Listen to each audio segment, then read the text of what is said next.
இருப்பதாக. அப்படியாய் கலங்குறதான இருதயம் எப்படா நம்ம வாழ்க்கையில ஒரே ஒரு டைம் தான் கலங்கும். மற்ற நேரத்தில் எப்போ எந்த சூழ்நிலையும் நம்ம இருதயத்தை நாம் கேட்டுக்கொள்ள முடியும். ஆனால் மரணத்தை மாத்திரம் நம்மளால் தாங்கிக் கொள்ள முடியாது. அல்லேலூயா. அவள் எப்பேற்பட்ட மனிதர்களாக இருந்தால் மரணம் ஒன்று வந்து சந்தித்து விட்டால் அவள் என்னதான் ஆறுதல் படுத்தினாலும் அவளால் ஆறுதல் படுத்த முடியாது. அதனால் வேதம் என்ன சொல்கிறது? உங்கள் இருதயம் கலங்காதிருப்பதாக. அப்படி கலங்கி போனதான இருதயங்களை கர்த்தர் பார்த்துதான் சொல்லுகிறார். உங்களுக்கு நல்லா தெரியும், லாசரு என்ற மனிதன் மரித்து விட்டான்.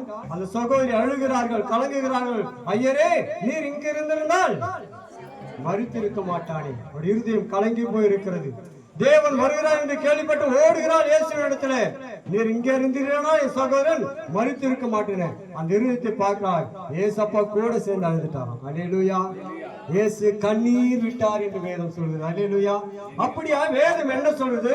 துக்க வீட்டுக்கு போகுது நல்லது. அல்லேலூயா. அங்கதான் யார் யாருன்னு தெரியும். அல்லேலூயா. நம்முடைய வாழ்க்கை, நம்முடைய பின்னாடியோட வாழ்க்கை அங்க போனதான் தெரியும். களிப்பான வீட்டுக்கு போனா தெரியாது.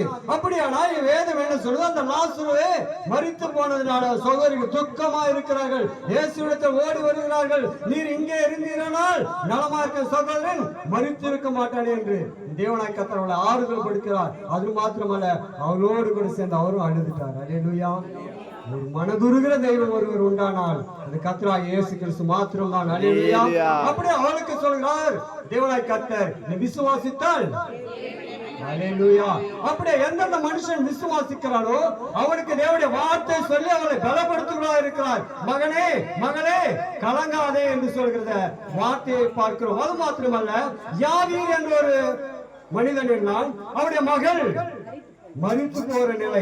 ஏசப்பா கிட்ட வந்து கேட்கிறாள், என் மகள் மரண அவஸ்தைப்பட்டு கொண்டிருக்கிறார், நீ வந்து சுகப்படுத்த வேண்டும் சொல்லும் போது அவர் வந்து கொண்டிருக்கும் போது அந்த சம்பவத்தை பார்க்கிறார். 12 வருஷமா பெருமாடு ஸ்திரீ அந்த இடத்துல குறுக்கெடுக்கிறாள். அவளை சுகப்படுத்தி வருவதற்கு முன்பாக ஒரு ஓடி வந்து சொல்கிறான், உன் மகள் மரித்து விட்டாள். அல்லேலூயா. அவனுடைய இருதயம் கலங்கி போயின்றது. அவளையும் கூட பார்த்து சொன்னான், நீ விசுவாசித்தால். அப்படியே கலங்கி போகிறதான பிள்ளைகளுக்கு தான் தேவன் சொல்றால், உங்கள் இருதயம் கலங்காதிருப்பதாக. என்னிடத்தில் விசுவாசமார்கள், தேவனிடத்தில் விசுவாசமார்கள். அப்படியானால் கலங்கி நிற்கிறதான தேவ பிள்ளைகளுக்கு தேவன் சொல்கிறது என்னவென்றால், கலங்காதே. அல்லேலூயா. ஏனென்றால் தேவனாய் கர்த்தர் இவ்வளவு காலமா இந்த தாயாருக்கு ஜீவனை கொடுத்தார். அல்லேலூயா. வாழும்படியான வாழ்க்கை கொடுத்தார். அவர் பேர பிள்ளைகள் எல்லாம் பார்க்கும்படியே கர்த்தர் உதவி செய்தார். நமக்கு அந்த பாக்கியம் இருக்குமோ இருக்காத தெரியல. அல்லேலூயா. பேசிக்கொண்டிருக்கிற எனக்கு இருக்குமோ இருக்காத தெரியாது. அல்லேலூயா. தேவனாய் கர்த்தர் அவர்களுக்கு தேவனாய் கர்த்தர் ஆயுசு நாட்கள் கொடுத்திருக்கிறார். பேர பிள்ளைகளை பார்த்துட்டாங்க. தேவனாய் கர்த்தர் அவர்களுக்கு ஆயுசு நாட்கள் தேவன் கொடுத்தார். வேதம் சொல்றது 70 பலத்தின் மிகுதினால். எவ்வளவு ஆயிடுச்சு அவங்களுக்கு? 86. எத்தனை வயசு? சந்தோஷம் பண்ணணும் நம்ம. அல்லேலூயா. 60 வயசுல உன்னை ரிட்டைர்மெண்ட் ஆகிட்டு வீட்டுக்கு அனுப்பிச்சோம்னா மறுபடியும் அவனை கூட்டு இன்னும் 6 வருஷம் காலத்துக்கு என்ன பண்ணுவாங்க? சந்தோஷப்படுவாங்க, அழுவாங்க. என்ன பண்ணுவாங்க? 6 வருஷம் சந்தோஷமா அனுப்புவாங்க. அல்லேலூயா. அவங்க 80 வருஷத்துக்கு தாண்டி 86 வருஷம் வாழ்ந்துருக்கிறாங்க. அதனால நம்ம கவலைப்பட வேண்டியது அவசியம் இல்லை. சந்தோஷத்தோடு தான் அவங்க அடக்கம் பண்ணணும். அல்லேலூயா. ஏனென்றால் தேவன் ஆயுசு நாட்கள் கொடுத்திருக்கிறார். தேவனாய் கர்த்தர் நம் நேரத்தில் பார்க்கும் போது முதிர் வயதா இருக்கும் போது தேவனாய் கர்த்தர் சொல்ற ஆபிரகாமுக்கு, முதிர் வயதில பிதாக்களோடு சேர்க்கப்படுவாய். அப்படியானால் தேவன் கொடுத்த ஆயுசுகளுக்காக தேவனுக்கு நாம் என்ன சொல்ல வேண்டும்? நன்றி செலுத்த வேண்டும். தேவன் இவ்வளவு காலமாய் தாயார் இந்த பூமியில வைத்திருந்தார். எல்லாவற்றும் நல்லது கெட்டது எல்லாவற்றும் பார்க்கும்படியே கர்த்தர் உதவி செய்தார். இம்மட்டுமாய் கர்த்தர் தாயார் கொடுத்த எல்லா சுகத்திற்காக நாம் எல்லாரும் என்ன செய்ய வேண்டும்? நன்றி செலுத்த வேண்டும்.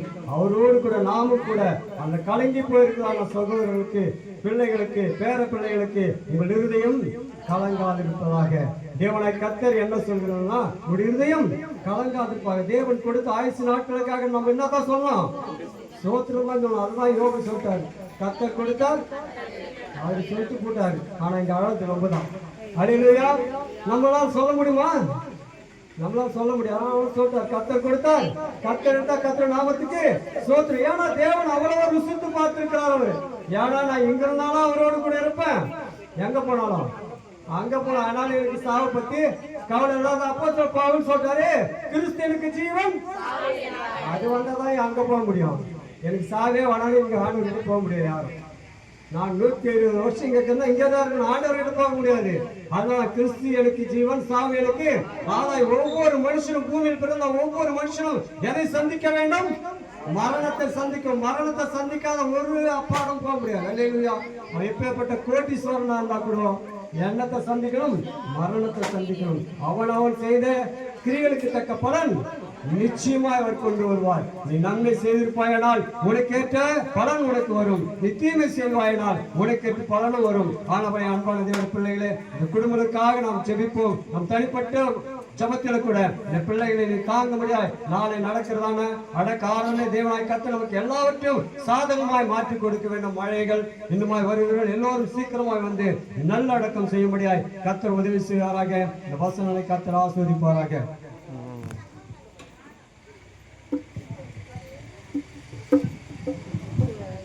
கடைசியாக சகோதரன் தயானவர்கள் ஜெபிப்பார்.